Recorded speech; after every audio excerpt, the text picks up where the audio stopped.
You're not putting out. Every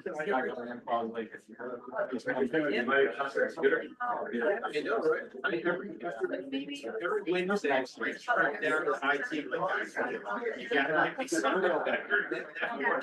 everybody looks at me and wants like I'm sitting here trying to power this thing on myself. No, I don't think so. Pedal faster. All right, we're up. We're on. We're good to go around. Good evening, everyone, and welcome, and it looks like spring has sprung, so it's a beautiful evening. Sorry you have to be here at a board meeting, but I have to say, we're happy to have more students than board members. This is lovely. So welcome, everyone. Let's begin, call to order the Old Saybrook Board of Education meeting. We'll begin with the pledge of allegiance. I pledge allegiance to the flag of the United States of America, to the republic for which it stands, one nation, under God, indivisible, with liberty and justice for all.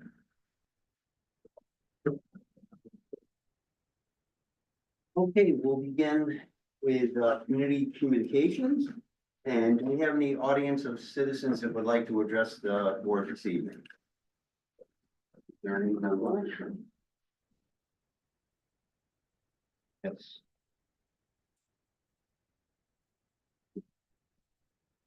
Nobody online. Okay, very good, thank you. It's my understanding that we have at least a student or two that might be interested in becoming board reps. If you wouldn't mind just standing and saying your name, please, and what grade you're in. Thank you. Hi, I'm Hannah Belknap, and I'm a sophomore at Old Saybrook High School. I'm Camelia, and I'm also a sophomore at Old Saybrook. Hi, I'm Sylvie, I'm a sophomore. Welcome, thank you.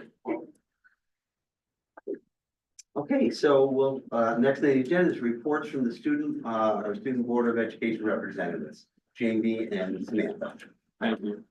All right, so for the report of April, we'll start with academics. The April spring break from the 12th to the 20th of April. The AP exams are going to take place from May 5th to the May 16th in the library, and there's going to be 11 exams running. The chamber singer is going to have a trip from April 25th to April 26th. The entrepreneurship class is opening their Rampage merchandise store on April 28th. The class of 2025 is running a sponsorship for fundraiser to make prom tickets more affordable, and the local business can buy a table. They're sponsoring that table and donating to the fundraiser. The SAT scores were released by College Board on April 18th. The Board of Education representative elections are taking place this week, and language classes are we're taking the Apple test for the syllabi literacy.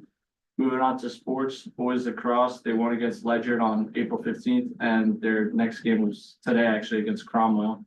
Girls lacrosse, they lost against Ledyard on April 15th, and their next games were on Montville, against Montville, April the 14th, and against Cromwell, also on the 14th. Or 19th, excuse me. Baseball, they had a game against East Hampton on the 21st. Softball also had a game on the 21st. Golf had a match on the 21st at Daniel Hand, and they're gonna have a match against Hale Ray on the 26th today. Crew is gonna have the regatta tomorrow against Old Lyme. Tennis is gonna have a meet on the 21st against Valley, and the boys are gonna have a game. They had a game today against Westbrook. And finally, track had a meet today against Westbrook. Onto clubs. IPCAA is holding a community drive for items to donate to women's shelters in Connecticut. The Gray Matter Club, they had a Zoom meeting with the Yale panel today. The Rambler April edition is releasing after vacation. Only 2 more editions left in the school year for the newspaper. DECA is currently focused on setting up for next year, and they're electing leadership positions. The Ecology Club will host a member of the Old Saybrook Garden Club at their next meeting, as they are starting to plant in the greenhouse. They also had a recycling drive on the 19th of April. The Cancer Walk Board is focusing on finding sponsors for the event, and also will be working with the entrepreneurship class to design t-shirts for the 2025 walk. Student government will begin the election process for next year after April vacation. Speeches will actually be held on Thursday and then students can vote on Friday. Drama Club will hold elections for next year's board on May 15th. And Sondheim Award nominations are released April 28th, for which we submitted our production of Mean Girls for consideration. And then we weren't able to put a student opinion section together for you guys tonight, just because we were all on April vacation, so that's all we have. Thank you. Very good. Thank you, Jason and Samantha. I just want to thank, and I know the board wants to thank the candidates that are interested in running, as, become, board members. So thanks for your interest and good luck. Okay. Any questions or comments from the board for our student reps? I was gonna say, I always appreciate your reports, and I'm curious, so are there many students that cannot afford prom? Well, it definitely is, always, it starts off at a very steep price, but then there's a lot of work that goes into it from the different student government boards, like fundraisers like this, and then kind of fundraisers that the class, like the senior class of that year's prom has done, like their whole high school experience leading up to it. So the price gradually goes down, and then it's still expensive because it's a nice venue and everything, but there are a lot of efforts taken to make it more accessible. That students know that their efforts being taken to make it. And I don't exactly know, but I'm sure that if someone really had an issue, there can be some kind of help provided. Yeah, is there any transportation to the event that the school's gonna provide, or do people need to get there on their own? People really do need to get there on their own. Other questions or comments for our student reps? Okay. So I think that I appreciate working with the garden club to address some of the issues with your greenhouse. If that's probably the first time they've done that, which is great. Yes. Thanks again. Okay, looking to correspondence, it's my understanding we don't have any correspondence that came to the Board of Education. So moving on to item 3, the consent agenda. We have on the consent agenda the Board of Education regular meeting minutes from April 8th and the Series 5000 graduation requirements. We have a motion. Seconded by any discussion? All those in favor? Aye. Any opposed? Unanimous, thank you. We don't have any exception. Who was the second? James, and then seconded by Eileen. Okay, fantastic. Very good. Consent agenda is approved. Okay, moving on to item 4, education issues for discussion and possible action. First item is the college and career internship presentation. Alrighty, hi everyone, my name is Jana Kajowski, I'm a sophomore, and we are here representing the College and Career Readiness internship programs. We have 3 groups here, and all of us have done different types of internship programs. We've done intensive, the traditional, and virtual. So we're just gonna hand it off to the first group.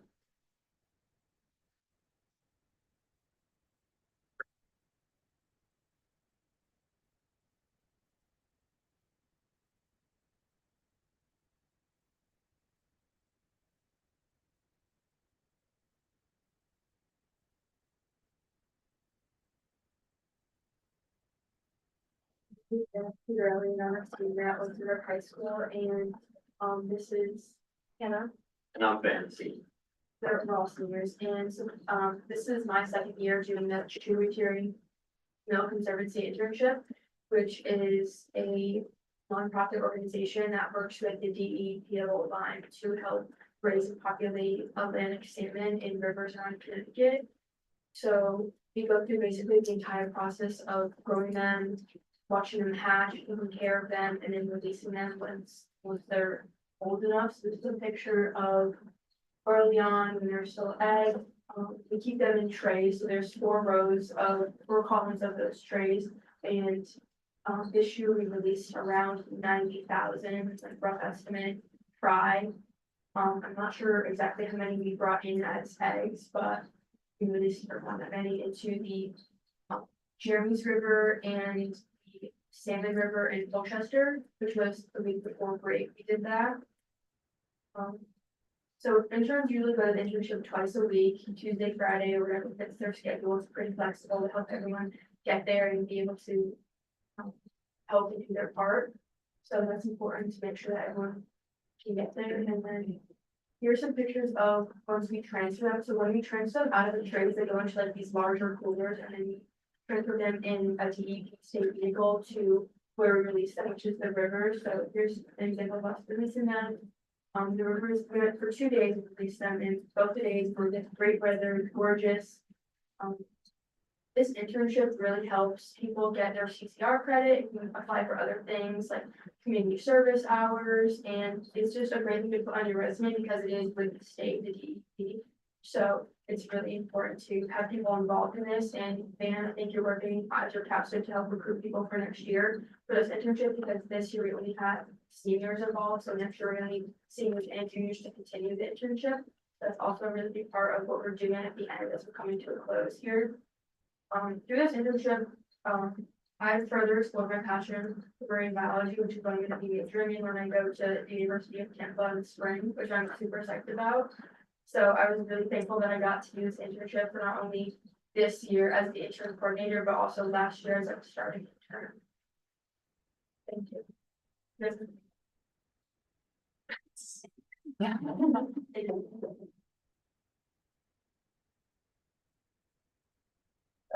Thank you. Any questions from board members or comments? Yeah, Jack. For the students or for any of the one, is there a requirement, a course requirement to be a part of this program? So this specific internship? Yes. Or, no, this specific internship, we actually have had years where we had, the only thing you have to be is 16, you have to be 16 years old. So usually, freshman and sophomore year, it's more, interviews, job shadows, things like that, that lead up to a solid interest in an area. And then junior, senior year, anyone interested, we want as many students as possible to play, to take part in these, and we think there's a place to grow from anywhere. Yeah. And so whether it's someone who's in their second year that gets to explore being a leader, to someone that's in their first year, and some of the internships, if they're on site, they can be younger than 16, so. Yeah, I didn't know if this one was connected to a marine science course at the high school or anything. No, but we work closely with Mrs. Dion, so her classes actually visit the mill. That's great. Through the internship, we made a connection, and she brings her classes to the mill. So. Thank you. So I have 3 questions. I think you said the mill is in Old Lyme. Yes.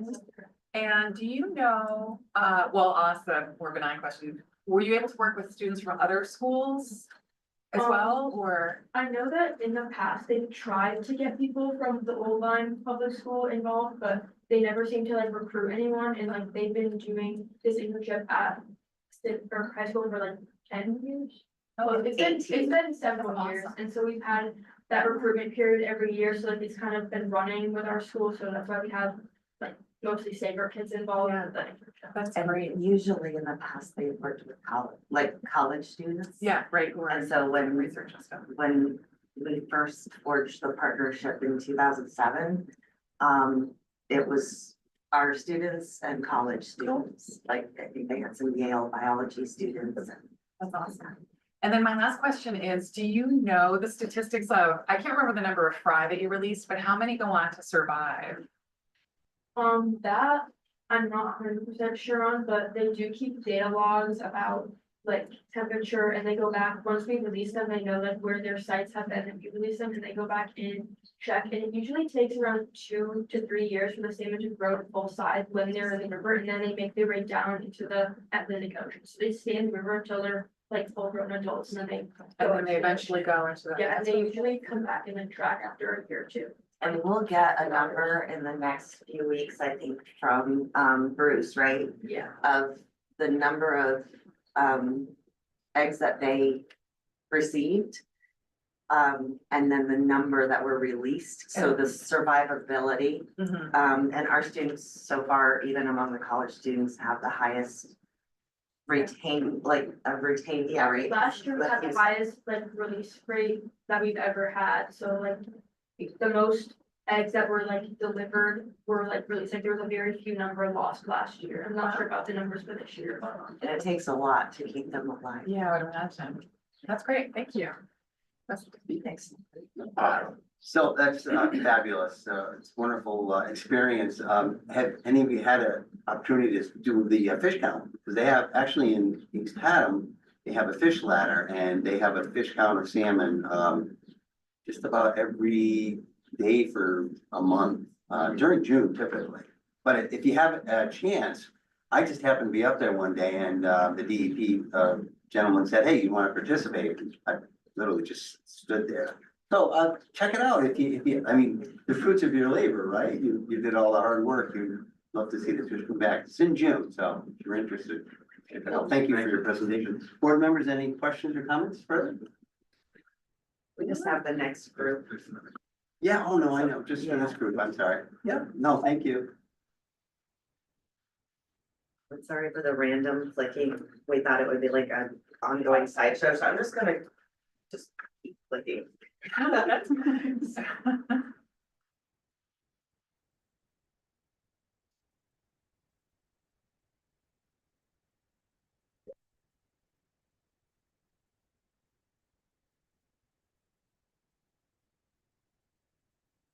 Hello, my name is Max Sean. I'm a senior here at Silver High School.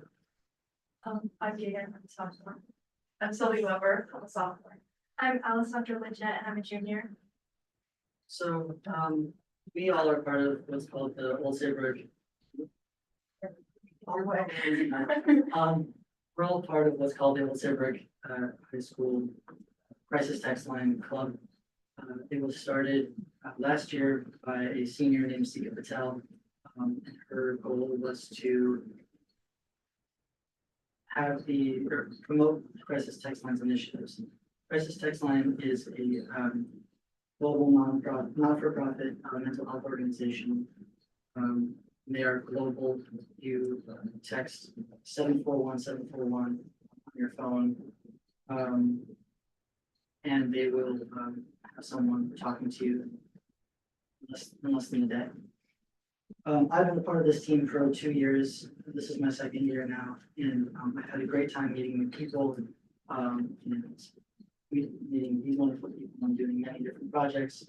Last year, it was the first year, so it was hard to get projects done. We were sort of just getting off the ground. And so one of our projects was going to the middle school and sort of telling them about Crisis Text Line and showing the benefits of it. And mostly it wasn't to promote it, but it was sort of to use it as a background for why we were going there to talk about mental health. So our main goal was to talk about mental health more than talking about Crisis Text Line itself. And Jaden here kept going with that project, and she used it as her capstone that I get to in a minute. And it turned out really well. This year, we felt like we got through the kids. I actually got into this club because of Miss Susan. I've known Miss Susan since my sophomore year. She gave me the opportunity to go to public access television station, and I was interested in film and video at the time. I'm the sound director for the Old Saybrook Drama Club, and so this was definitely in my wheelhouse. Being in this remote internship has been a lot of fun and has given me a lot of leadership skills, communication skills, and sort of a trusting bond with the people at the remote internship. I've been able to talk to the CEO, and I've been able to talk to the media training person at Crisis Text Line. We've gotten professional media training, the whole team has, so people who chose to be on the team got media training. So it was very beneficial, and I've learned a lot. I think everyone here is going to be a lot as well. It helped me, this internship helped me to realize what I'm passionate about, which is public health and essentially helping others. It also led me to go pursue an internship at the Middlesex Health and Community Community Benefit Department. And I think this internship has done a great deal for a lot of us.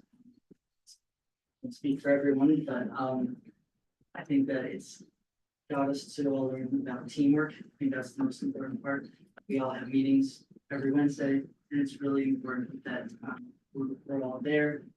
We have meeting notes so that we know what's going on, and we all take responsibility for reading them. And also, we're starting a new project.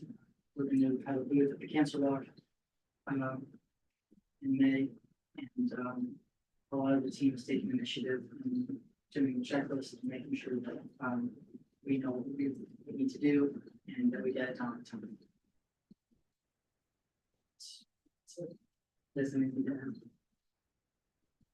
I think like we've learned so much about how to interact with each other in a professional way because we get emails from Mrs. Showalter, who was the person who media trained us, and she offers us opportunities to, for example, be on their website or get onto their platform. So, and then also like within the club for Cancer Walk, it's a big project and we don't really have a lot of time. So we learned to kind of form committees where a group of us just focus on one specific part of the project. And this way we can break it up and it'll be more efficient. So I think it's really important to have people interested in this club. And we have sophomores here too, so hopefully it'll go on for much longer. I just think it's so cool because like we literally were officially trained, media trained to speak about this amazing club. And it's just crazy how it's a globally known platform and we get to speak about it and, you know, do the things like this, like go to the middle school. So it's just like, it's a very amazing opportunity to get to do this. So. And we actually like got to meet the CEO in person. The entire club got to meet her. And it was really cool because I don't know about everyone else, but it was my first interaction with someone like high up in a company. So it taught me a lot about the professional world. And I think that knowledge is going to carry me throughout my entire life. And I think what's most important is that this is, I believe, the first remote internship that we've done. The CCR program. We did a lot right after COVID because that was all we had. Yeah. But this was one of the first ones where it was literally a California company and a California CEO and all of that. And it was like the other ones were remote with more local people, just remote because of COVID. But this is the first one that's just like literally because it's across the country. Yeah, so I think this is really important to show that this can be possible. This being able to talk to the CEO and media trainer also helps us form a strong bond in the sense that you bond of trust to know that there are adults who are sort of backing us and behind us. What we're doing.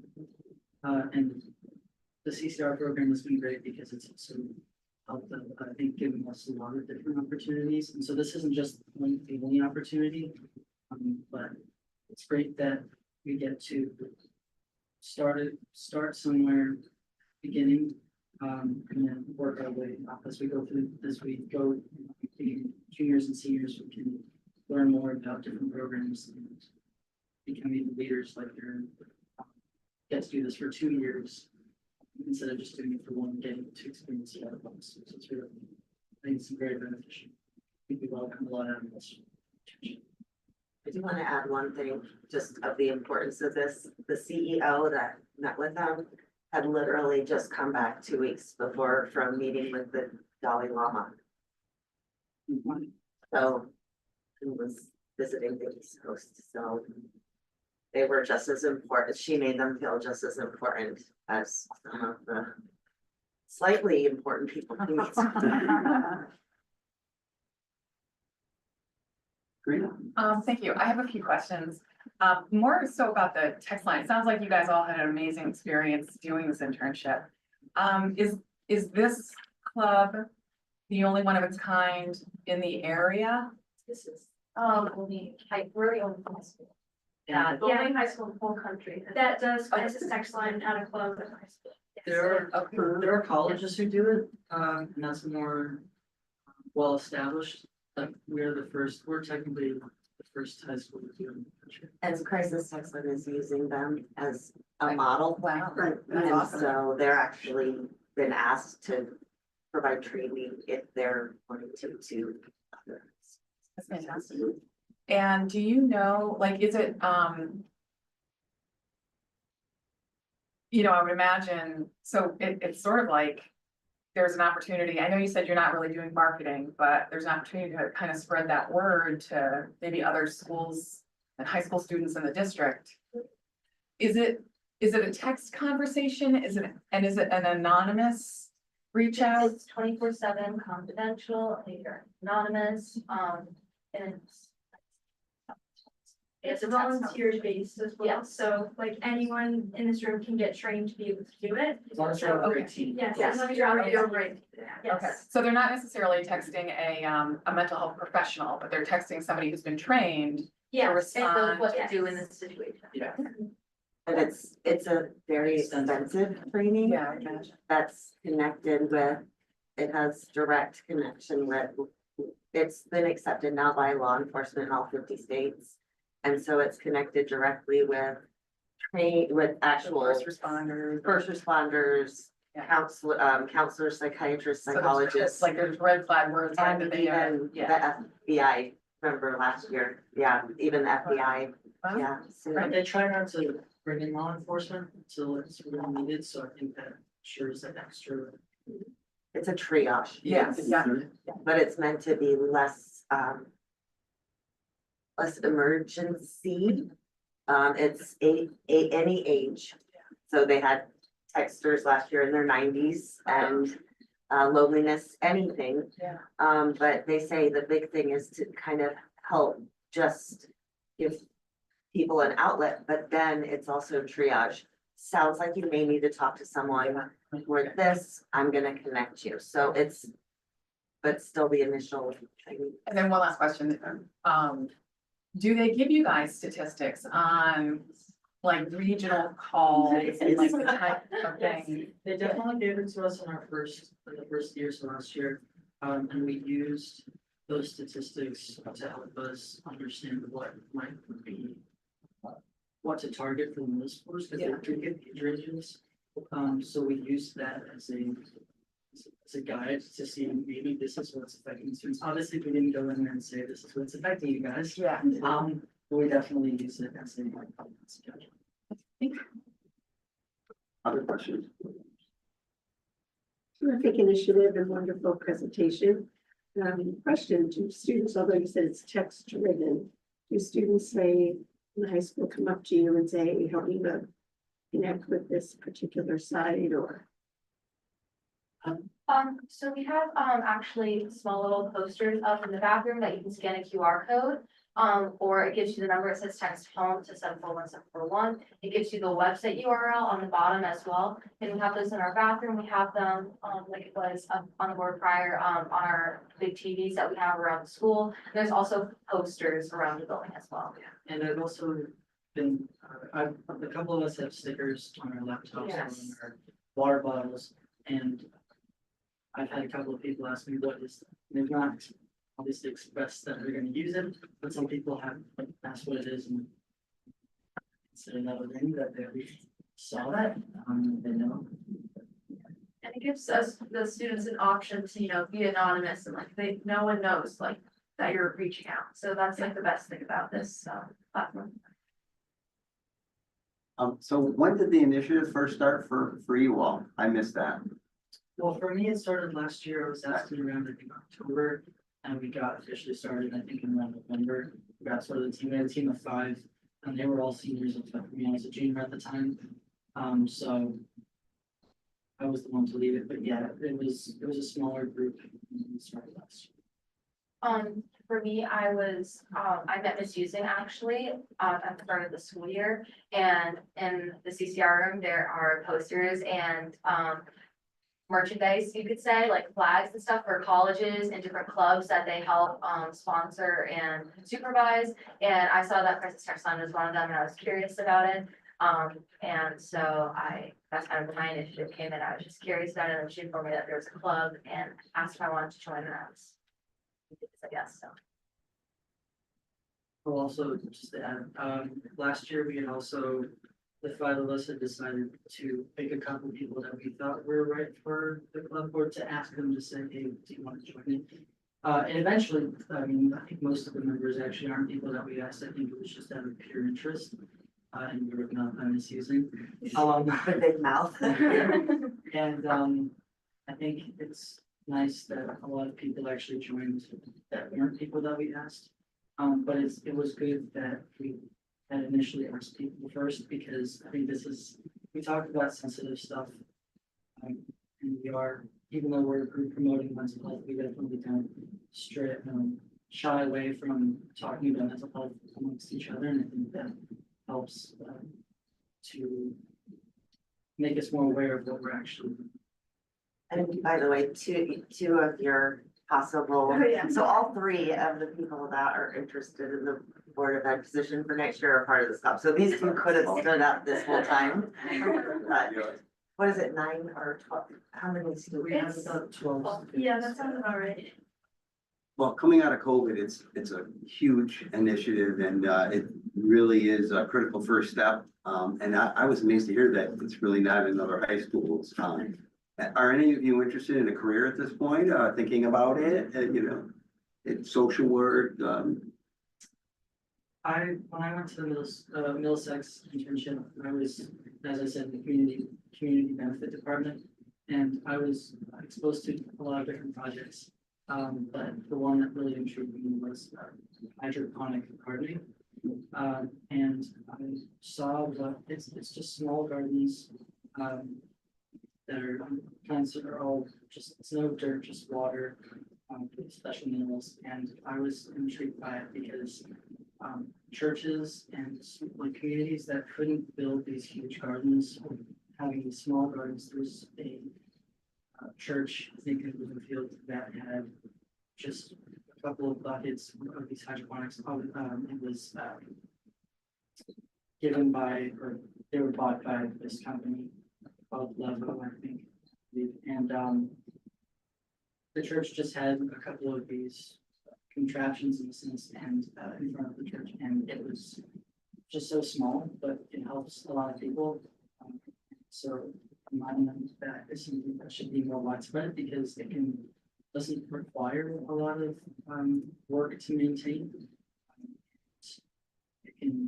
Because they can be so small, or can be huge, they can benefit a lot of different communities.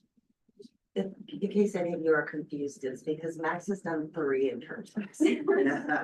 3 full internships. So. Very well, thank you. That's good. And then they work so hard to get their community service credit for this.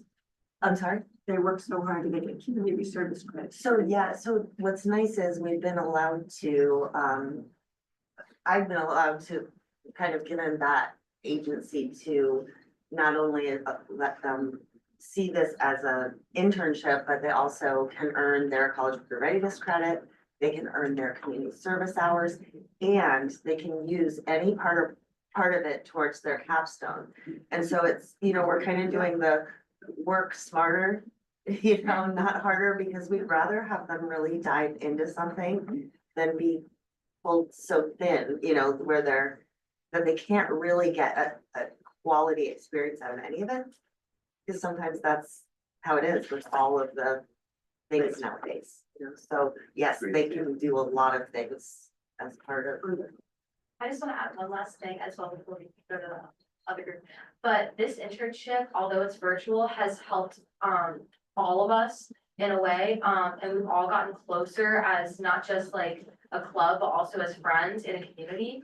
And this club, although it might not impact all of us, just specifically like in mental health, it has impacted us like academically and like extracurriculars and stuff, and it's brought us together and made us so much closer, and has benefited us all for the better, so. Thank you so much. Yeah.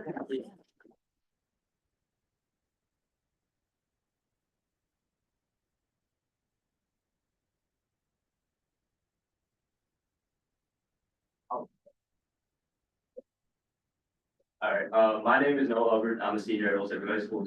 I'm Jack Moore, I'm also a senior. I'm Ismail Peterson, I graduated last year.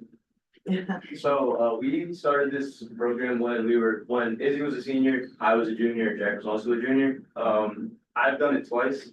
They've both done it once. So it's like an exploration of 6 trades that they offer. It starts with, the first day was, CNC machining. yeah, it was machining first. The second day, we went, it was welding, where it's all hands-on. They teach us everything we need to know. Third day, I believe, was electrical or ship fitting, one of the two.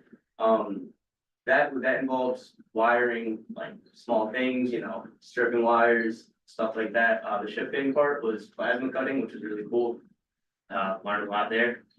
The fourth and fifth, no, fifth and sixth were pipe fitting and sheet metal, where pipe fitting, we learned how to like assess the pipes, clean them so that they're ready to be worked on and welded. We also learned in the sheet metal how to bend and cut metal accurately, you know, like at the right angle and everything. This opportunity came to me from Miss Using. She had a list of students that she was asking, like, that she thought would fit the program well, if they would like to do it. And I've always been a hands-on learner, so I took this opportunity like as fast as I could. It really like opened my eyes to electric boat, because I didn't exactly know what I wanted to do, like as a freshman and sophomore. But once I got to my junior year, electric boat like started coming in my mind. I have a few family members that live there and work there. And yeah, it's been really cool. Yeah, so I'm kind of on the same boat as them. I had no idea what I wanted to do until junior year. And Miss Using called me in the office one day and was like, yeah, we had this great opportunity, internship. And I was like, okay, like, this sounds pretty cool. And she was like, help you with your capstone, your college career readiness. I was like, all right, we'll give it a shot. So after I was there for the first day, I was like, yeah, this is pretty cool. Like, they started teaching you, they showed you these huge machines and replicas of huge submarines, because they make submarines for the Navy, and this is really cool. And I was like, yeah, I want to be part of this. Like, you're pretty much helping the military. And so they used to give on the spot job offers after this internship, and this helps you get the job offer. And I was talking to people that work there, and they're like, yeah, this place is great if you also want to take other career paths, like they help you with college. I eventually decided I want to join the military as well, and they support that completely. Like they teach you all the show you all the different benefits combined. It's like, yeah, like, this is a no-brainer for me. So they helped me get through what I need to do to make sure that everything's scheduled right between, I joined the Marines, scheduling that with an electric boat and all the benefits combined together, like, you know, we'd be probably retiring 20 years in both of them at the same time, which is awesome. And also they have a soccer team. I like soccer, so it's pretty cool. Not many jobs have that, so. Yeah. Isn't just like soccer, he's the captain of Yeah, the so- state championship. Yeah, they have a bunch of teams, all different sports teams there, and they really support you, whatever you really wanna do, like, they'll help you get there. They're pretty flexible where you can work, because they have locations in Groton, Rhode Island. And you can swap between jobs there if you go through the right training. And yeah, they really just want to set you up for success. And when I found out about this internship, like, I didn't know what I wanted to do, and now I have my next 20 years all set, just like that. So it's pretty awesome. I also want to throw out the fact that Izzy did graduate, and he's in his third days of training at Electric Boat right now. So you want to elaborate on that? Yeah, so I've just like them, I mean, I was always a kid that like I wasn't going to college. And that scared me. And then one day she came up to me and she brought up to Evelyn that the internship is what got me into CNC machining, because I really liked it. But like all the big, like he said, all the machines. And just learning how to use it was great. So then I ended up getting an offer, and I went through 7 weeks of training, same place. But I'm actually getting trained through the same instructor that did the internship at Marshall Tech. And he was great. I learned a lot, but not enough. So then, and then I followed up with another 7 weeks in the shipyard in Groton. And then now I'm in my 7 weeks of training. They're having training up in Quinnebog Valley and Danielson Community College. Those are some cool machines. It's like the machines that were in the internship shop are all like, they're all right. I don't know how to explain it, but they're all right. The machines I've been working on are like CNC machines. They're really cool, very dangerous, but there's a lot of stuff that goes, a lot of work that goes into it.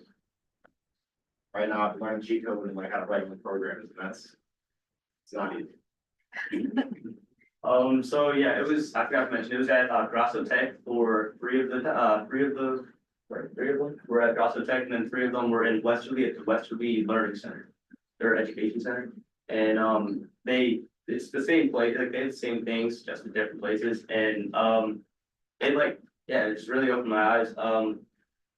Last thing I want to say is that me and Jack, we just did our interview for Electric Boat, and we did receive offers. So we have signing day papers on May 28th. I'm just gonna pass some of these out if you guys would like to see it. It's at Grasso Tech, where we will be signing our contracts.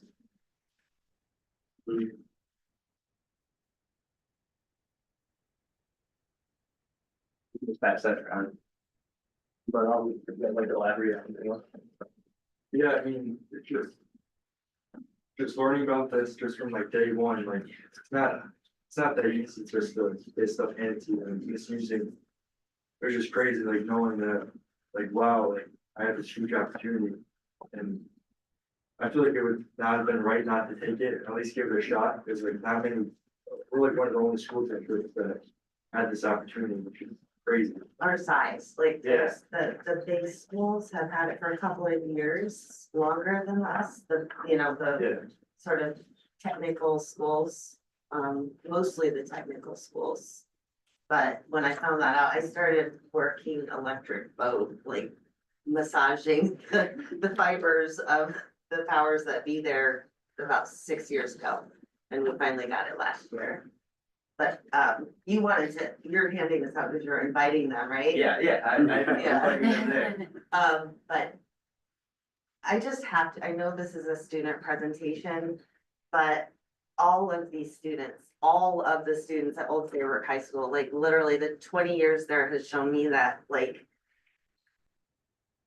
I don't know, my father always told me find the good in people, and it's not hard to do at the high school, which means our district is doing a phenomenal job getting them to us in the 9th grade and providing them with opportunities.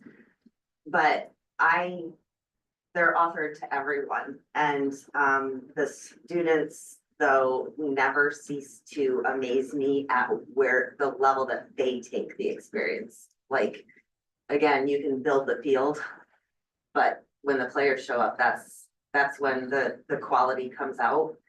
And also, these young men have, and actually all the students that have done it so far, and I just have been, because we've had students that do it just to explore the different trades, because this is the only way, because of Department of Labor, that I can get opportunities for students interested in the trades.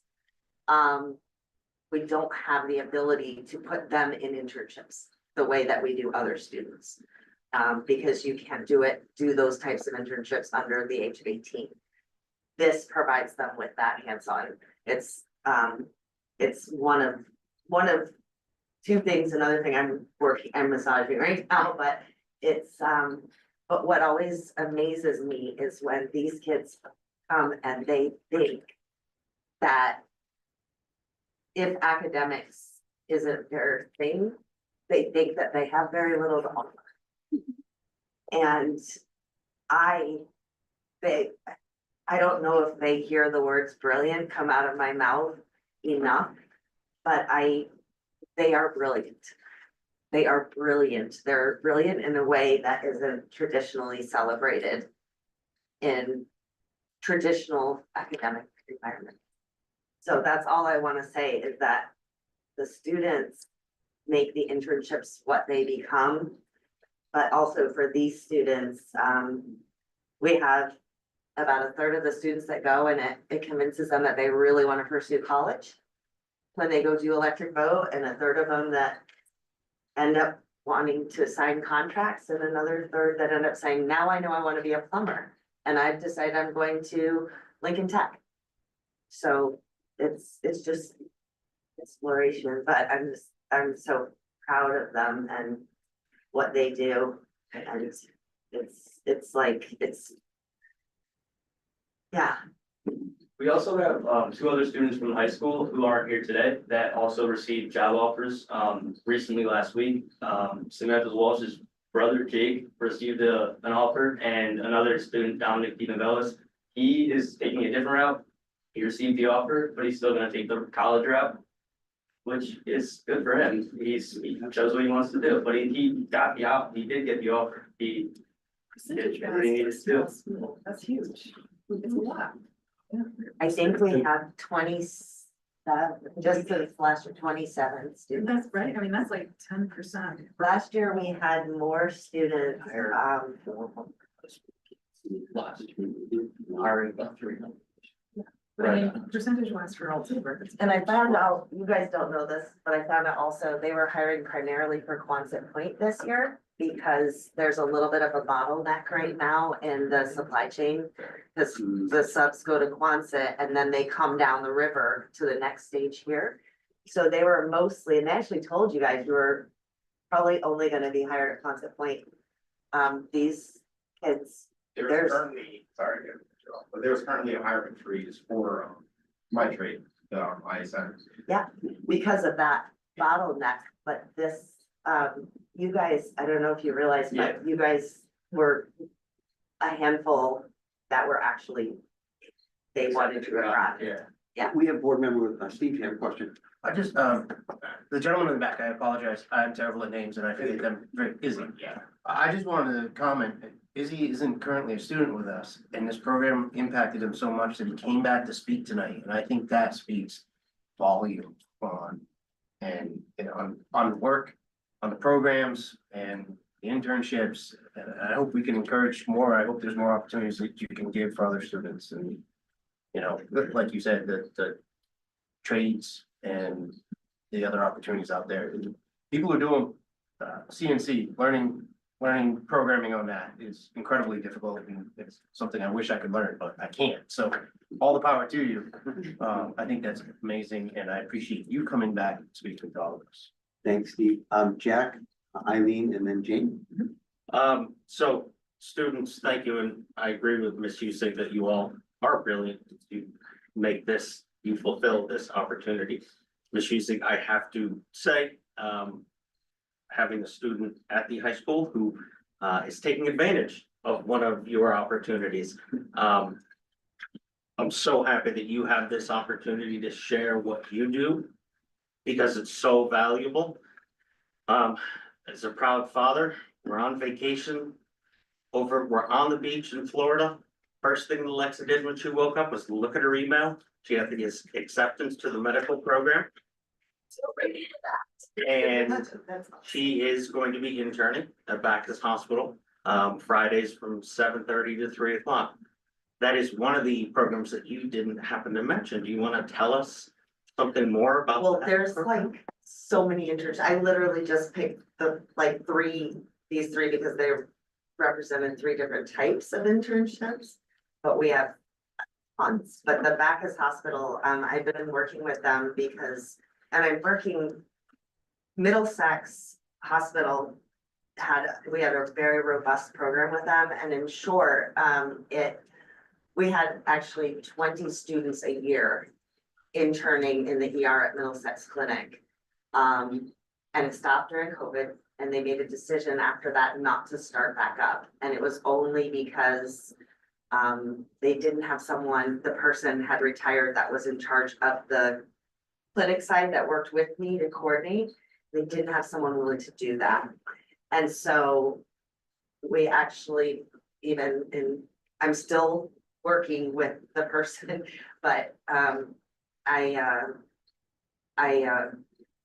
it took like an Izzy, I basically reached out to all of and it was at that point like 500 and something interns that had gone through there and asked who would want to write about that internship and how it influenced them and what they're doing now.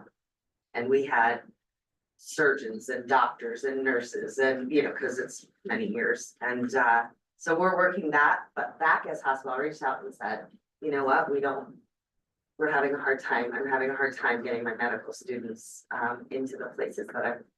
And they said, let's work together. So it's not as close, but they're allowing for a summer intensive internship. So we call it they call it the intensive. So, and we were waiting because that is very competitive. Right, and it's just so you all know, this is a 15-year-old creating a resume, sending the resume in a completed application form, doing a brief, I think it was virtual interview, and then an in-person interview. Just like any job interview, to go through that process and a competitive process in the end that she's accepted to. And there is no better way to find out if that's something that you want to do as a career than actually do it. I mean, you can talk a lot of theory in the classroom, and theory is wonderful, it has its place, but there is no better experience to find out than what these students are doing and what Ms. Husing provides, which is on-site, getting your hands into all the work, and that's the way.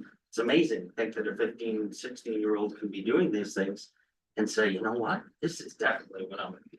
Or this is absolutely not what I want to do. Correct, and that may be the outcome as well. The opportunities are amazing, and I just want to say thank you. Well, thank you and congratulations, Sylvie also. So Sylvie's doing the same program. Awesome. Congratulations. Yeah, it's also great. We have more questions from board members. I just Eileen? wanted to congratulate you after many, many years. Your belief in your different ways for everyone to learn. And it hasn't been easy, and I just think as the students here, I'm sure can, you know, validate that they know that you're in the corner and that you really believe in them, and that there are other ways to achieve success in high school. And so I thank you for bringing this to the board, because I think it's something that they were not necessarily aware of, but unless you're a parent, but it's a fabulous presentation, and it probably should be something that you can offer to families to know that that even exists. Congratulations. Jane? Yeah, I'm certainly to echo what people have been saying, but I just want to say congratulations to all of you. You know, everybody who came here tonight. What I found so wonderful that is true about all of you. You all, you know, there's 3 different very diverse programs that you participated in, but the level of enthusiasm and the level of confidence that I've seen from all of you tonight is really very heartening to see, and to know that this is something that you've developed within yourselves, and that's going to serve you no matter what you do. I mean, and it sounds like, you know, the 3 of you got to make, you know, you're so enthusiastic about this, and that's just the best to see that you found something that's clicked with you, and, you know, hats off and congratulations for working hard and going for it. You know, very inspiring. I will say all of you are very inspiring with the way that you presented, and again, your level of confidence you're gonna take when you leave, that's gonna serve you in whatever your next step is. On and on and on for the rest of your lives. So congratulations on that. Well done. Yeah, well, congratulations again. Yes, Izzy, it sounds like you got your place all carved out for you already. You're working in the machine shop, are you? Yeah, I'm currently, I have a week left, and then I go back to garage shipyard, and I actually start to, work on parts for Columbia and the actual submarines. Have you or Jack decided which area you're gonna go into when We you both work? got accepted as pipe fitters, that's what I applied for a pipe fitting and a welding position. I was offered the pipe fitting position along with Jack. That's, yeah, that'll serve you well. I mean, as many have said, learning a trade is an important thing in this economy, and that'll help broaden your skills if you want to stay there for 30 years, or if you want to move on to something else in 5 years.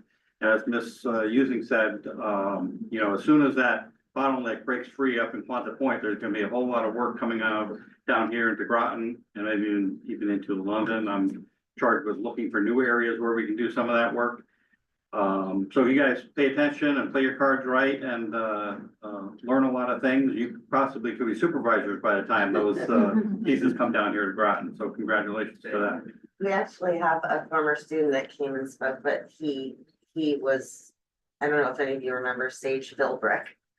But the name is familiar to some people, but Sage was, you guys know Sage, right? Sage was, let's just say, we loved him in a very challenged way. I don't say, he was wonderful, but he was like one of those kids that just wanted to get out and move on. And Sage is 27-ish, and he is a supervisor at Eaton County. Right? Yeah. All So- the EV supervisors are very young. Yeah, you get, they really promote moving up and also moving around, so they had told them after 1 year of your job, you actually can apply within, so like, for instance, you could go into welding, you decided you can move around and up. But the only thing I lastly have to add is EB. They're not here to listen, but EB and Bacchus and literally hundreds of these other places, they are amazing. It's not easy to take on young people who don't have a lot to bring initially. And so they're doing amazing job at what they do. Susan, thank you so much for what you do and all that you brought to our school district. It's wonderful, and congratulations to all of you. Good luck in your futures, and I'm just amazed at the diversity. It's all been said, but you're getting some great experience.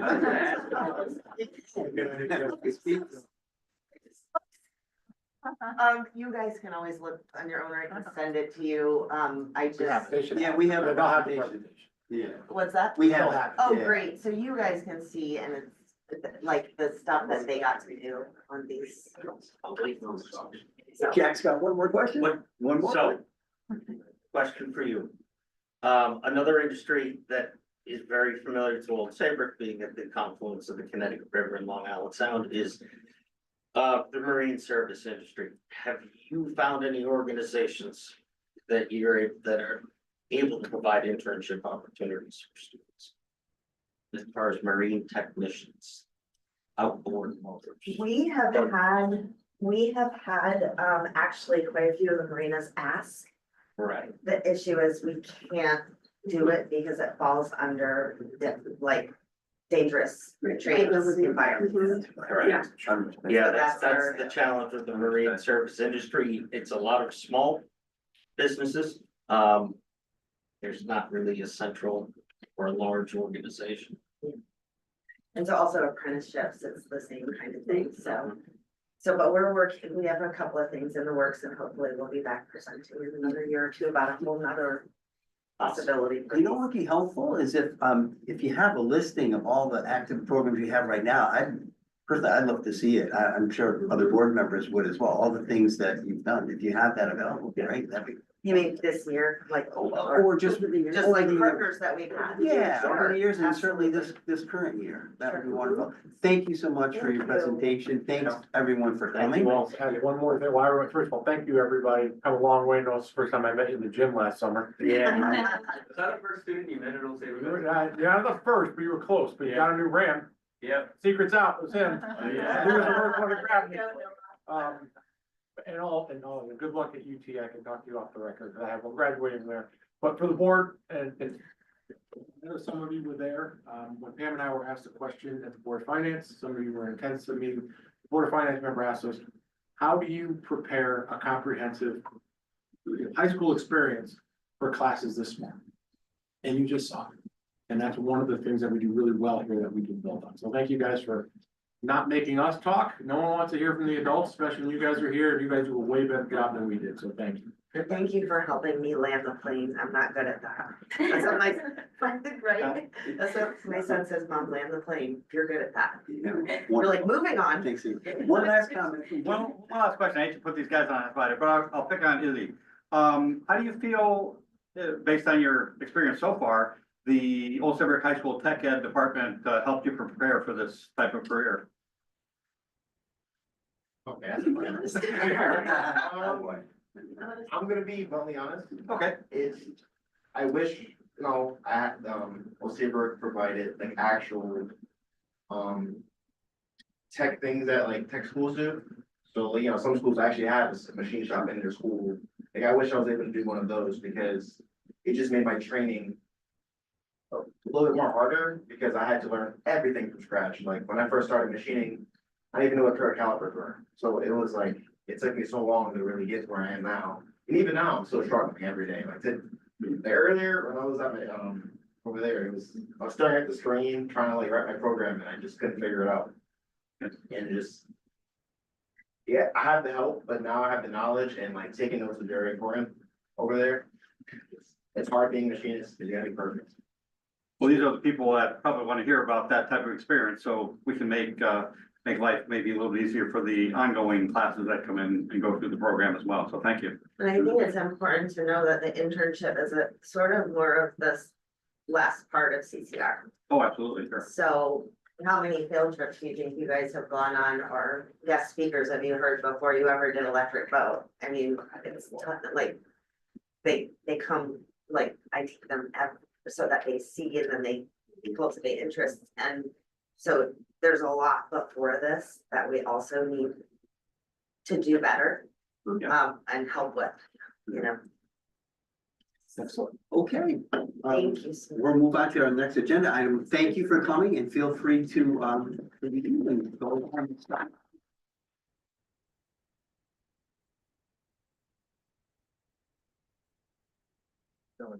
So moving on to our next agenda item, athletic trainer bid waiver. Thank you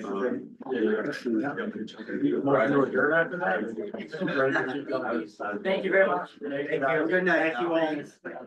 This is a request for a bid waiver for athletic training services. Have a good night. There's in your memo, thank you guys. In your memo, you can see a history of what we've contracted services, and essentially athletic training is impossible to find. We have a very good one now. It's a little bit more costly than we had planned in the past, but in order to do that, we're requesting the board to approve a bid waiver. It would be a hardship, and to be quite honest, last time we did a bid waiver, we only got one, I believe.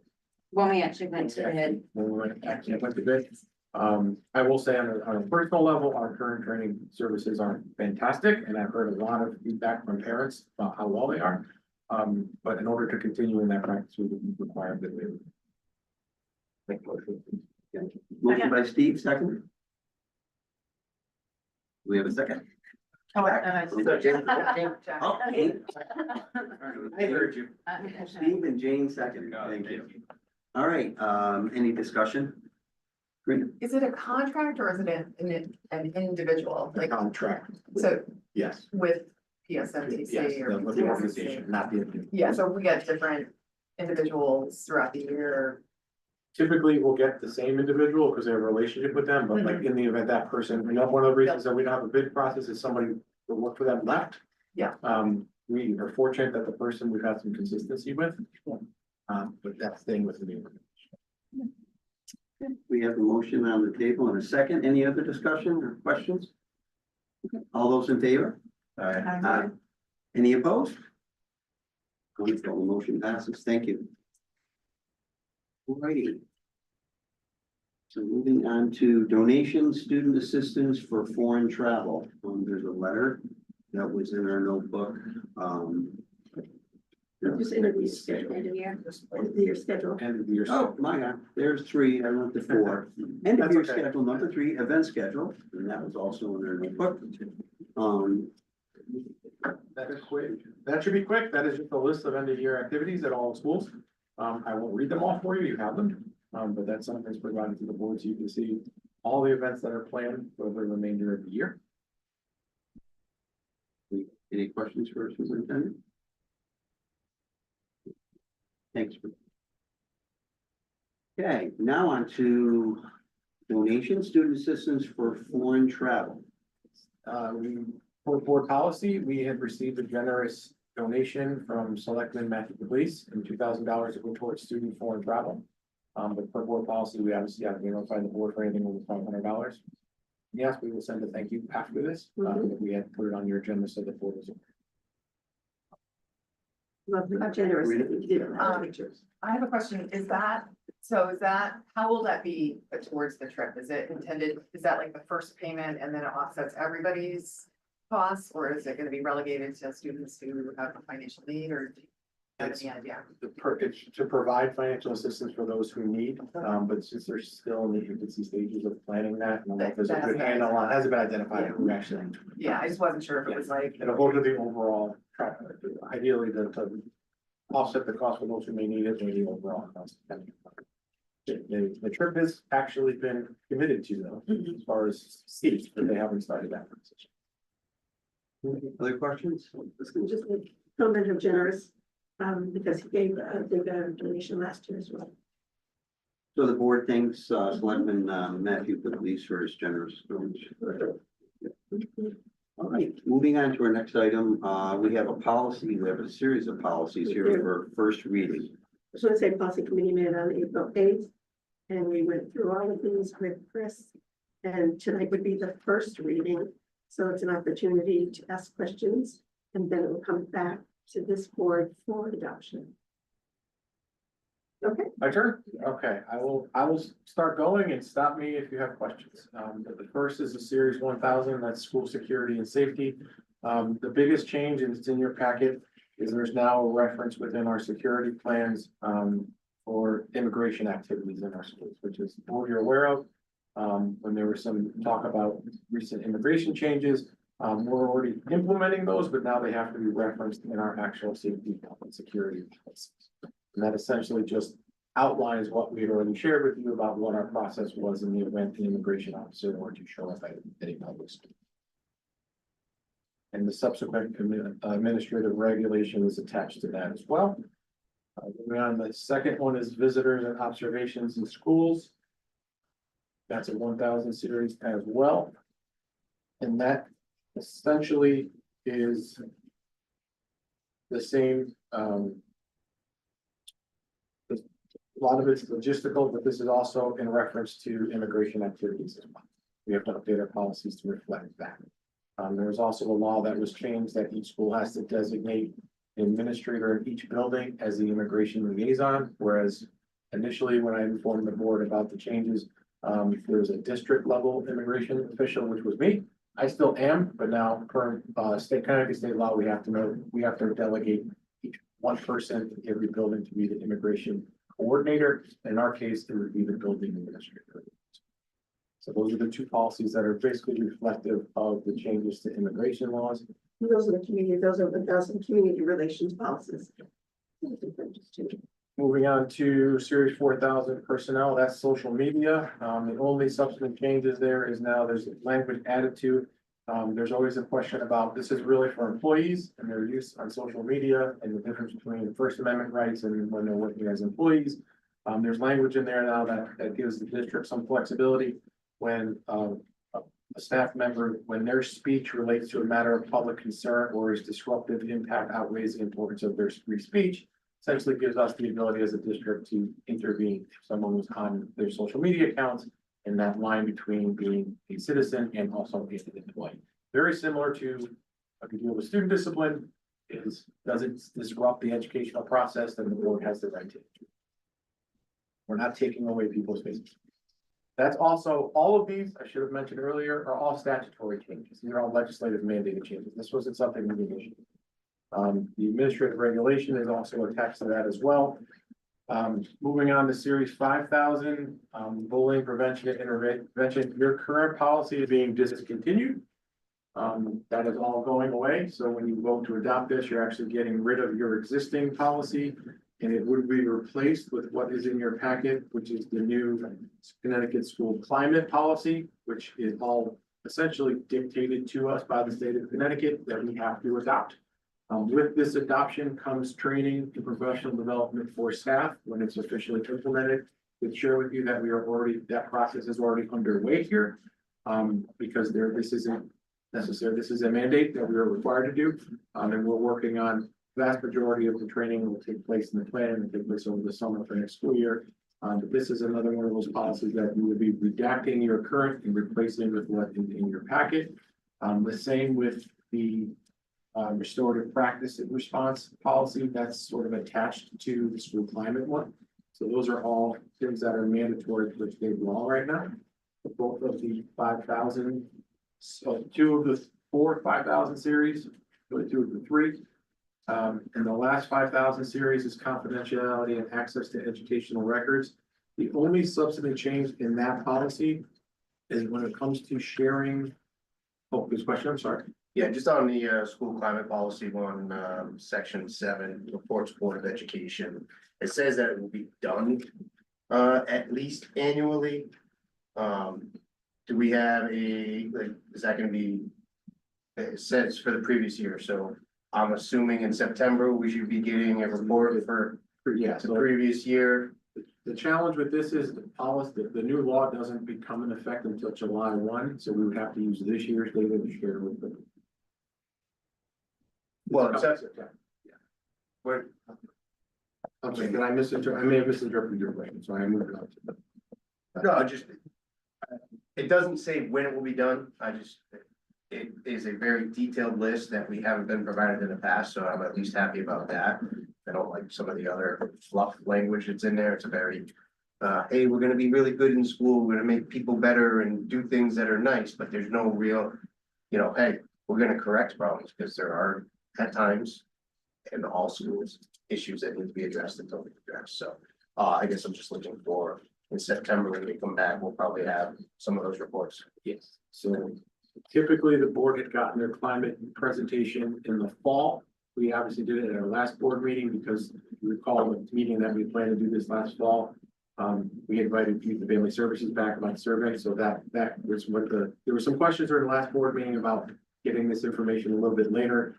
That was done because of scheduling with the survey changes that had to be made, but we will get back on schedule next year to present this back to the board in the fall.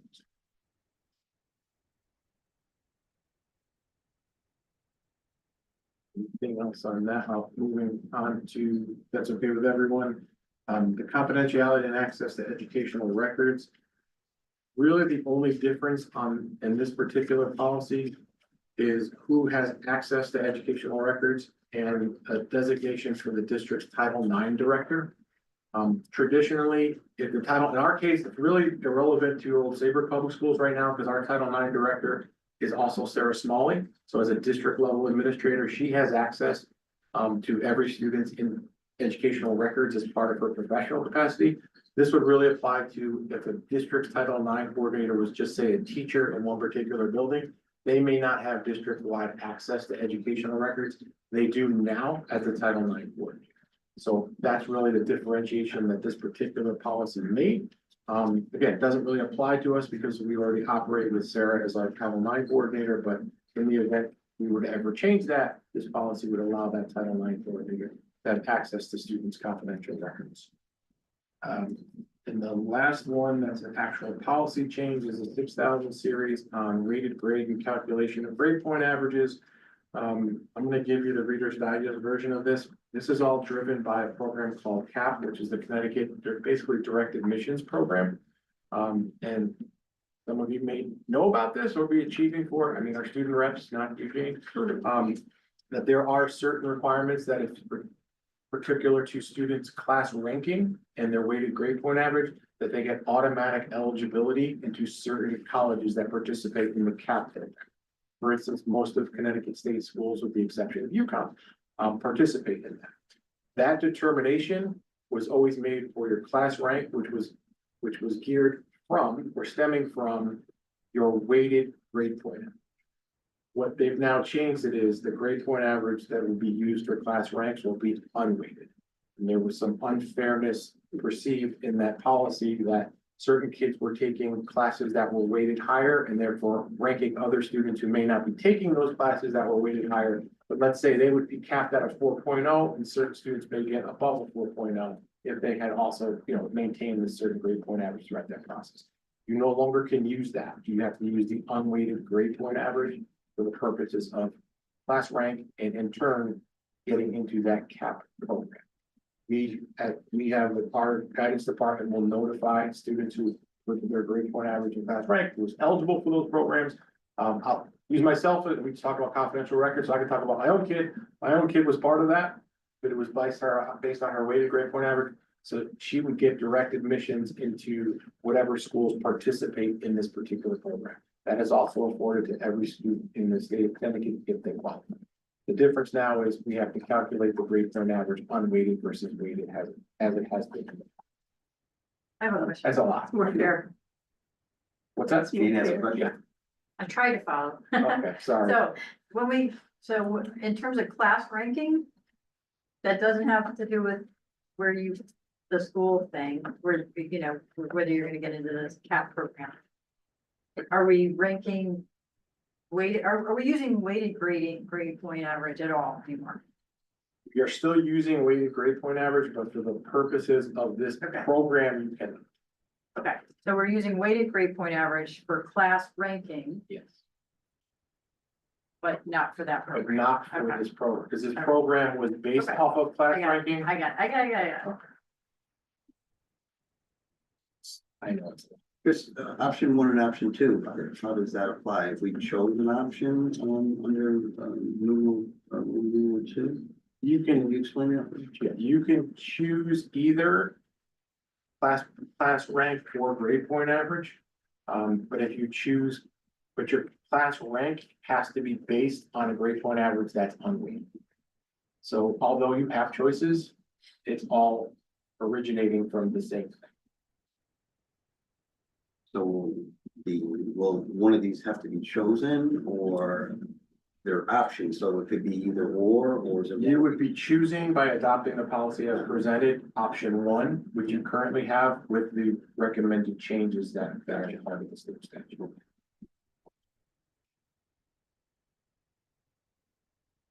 But that was. All right, and the last one's not actually a policy, it's a notification. Based on Connecticut State paid leave law that changed effective January 1st. We already do this, but this is a notification to the board that we've already followed along with this. I will say that there is a lot of chatter right now. Although this currently applies to municipalities and public school systems. I don't believe that was the intention of the legislature at the time this was passed. We are being told through our legislative branches that there might possibly be some redacting of this when it comes to public entities. But until that's passed and signed into law, we have to abide by this. So this is the notification that we've given to all our employees. It is posted, but it's also part of a notification process that falls under the board purview as well. Okay, yeah, so Chris, do you want to just, like, in our meeting, simplify that for you? So, yeah, this is, listen, I didn't create this one either. Essentially, what the state of Connecticut has done is that any employee that is entitled to sick time, and this is the very, very watered down version of this. The first 5 or 40 hours of that sick time are no longer required. The employee is no longer required to share with the employer proof of them being out for a medical visit. So what it's often referred to in our circles as the 5 jumping on the pins. That people are interpreting that as. Whereas in the past, after say 3 days, and then some of the challenge with this is we all have collective bargaining agreements. And some of this language contradicts that, but we always have to default to them. So although we are in conversation with our unions in town and everyone's under the same, because it was implemented mid-year, we are in compliance. But we're all putting a pause on to see what the legislature does this session to see if they're gonna make any distinction between public and private entities. But essentially, you don't need to, for that first 40 hours, you don't have to tell the employer why you're out. So And you can't ask, that's how. So we can act. So at our work, we, same thing, I'm a municipal employee, we refer to it as the don't ask, don't tell sick time, because you can't ask, and I don't have to tell. The only thing we can ask is it allowable per the Connecticut paid sick leave? That's the only thing That's it. we can ask. Whereas there's some collective bargaining agreements that say after, say, the 3rd day of calling out, we can require a doctor's note. It's like, we can no longer do that. Until they use Until they the use 40 the hours. 40 hours. And then all of the collective bargaining agreement language applies. Yes. So we're executing at this point, because it is law. It is law, January 1st. staff are taking conclusion to that or executing. We've been fortunate, our employees are. We haven't seen it, we have not seen a significant change in the utilization of sick time. That's what I was gonna ask. We have not. Attendance issue, right, that has been in existence for a while. This is relatively new. This is very new, yes. Fortunately, like as mentioned, we haven't seen a dramatic uptick in people calling out. You know, the first tell is gonna be Super Bowl Monday, and we were good, we were open. But January 1, people can. So we've been fortunate in that sense. I do know some colleagues who are struggling with this, particularly in larger districts. But the way that it's written now, we have to comply with the rule. And so even though it contradicts the contract, this supersedes it. Law supersedes it. I'm sure you experienced it here in the past too, where they did the mandatory 30-minute lunch for teachers. Some teachers' contracts have 20 minutes for lunch. They had to, every district had to go back and redo their contracts because the state law changed. The law will always supersede board policy. Did I get it all? Good. Okay. Any questions in between now and the second reading? Bring it forth. What's the next policy meeting? No, not our, 13th. but we just found it that today. Yes, we got it. We We have another committee. We have another Batch policy. batch that has to. Yeah. Any other comments or questions for superintendent? Not related to policy. If I ask it now, but like, is this the last time to ask questions before we adjourn? If it's an agenda item. Well, it was related to correspondence. Oh. So it's really just a general question around correspondence. I know typically if we get correspondence in the US Postal Service, it gets passed around. But we did receive an email, an electronic correspondence from another board. And I'm wondering, what is the practice or policy of discussing that type of correspondence, right? It's okay. That was from the. No, it wasn't Kate, it was regarding, writing to the government about removing. It had to do with the food program and others. Is that Ellington? It was Ellington Board of Ed. They all received that, yeah. Oh, okay. So we don't have to discuss that particular issue right now, but I am curious about, we often don't bring up, emails that we get. Which is, in my mind, correspondence. And how do we address those things and maybe collect feedback from the board about, hey, do we wanna join in with our colleagues, or what are people's thoughts around it? I'm just curious about the. Yeah, that's a good question, because I actually thought the same thing when I read it this morning. What I think would make sense is to bring it to the board chair and say, do we want this to be an agenda item? If you want it to be an agenda item, then we could put it on, for the next one, the next board meeting. I can certainly do that, but I think we ought to consider, under the auspices of correspondence, how should we generally handle those things? You know what I mean? Like why would electronic correspondence have to be brought separately versus circulating something under, excuse me, that agenda item? It's just a question. Well, I was just suggesting in terms of if there was something we were interested in pursuing as a board, that it would become an agenda item. But I understand what you're saying about correspondence. Steve, I think, and then James. Follow up on that. I mean, I know the board has a board email address that is a general address, not any individual, but it's the board's email address. And I haven't heard anything be sent to that in a long time. I think that's, that was created during COVID, and I think it's defunct at this point. I don't know that it's currently active. Oh, that's unfortunate, because I've told people to email it. I can, Because it was set up and it was, as far as my whole career on the board was, that's the board's email, that's where people can send correspondence. Yeah. Not through the mail, but correspondence to the board. I'll have to check. That's unfortunate. For a long time, I did check it periodically, and it was. I brought anything forward that was there. I'll have to check it and see if it's still active. I think. I'll look into it and see if it's. Yeah, I do think it is an important thing to discuss and establish, because my guess is could outweigh the number of things that are coming through the mail.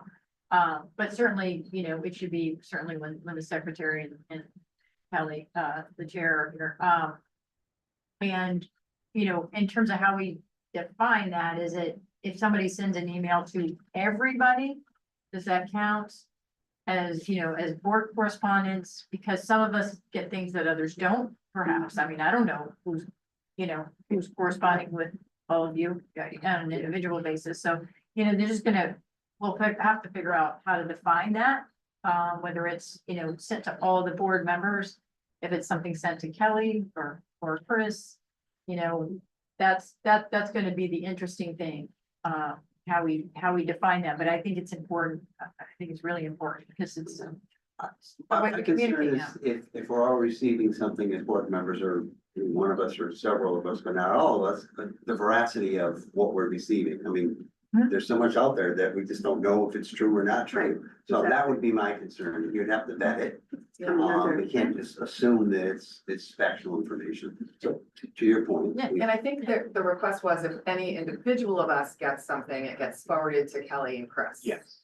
And so, And this was just my interpretation of correspondence in the portion of the board meeting is if someone sends something to the board or an entity that is requesting it to be read into the record, right? So if somebody says, you know, we're having a signing day and we'd like the board to know about that, we put it.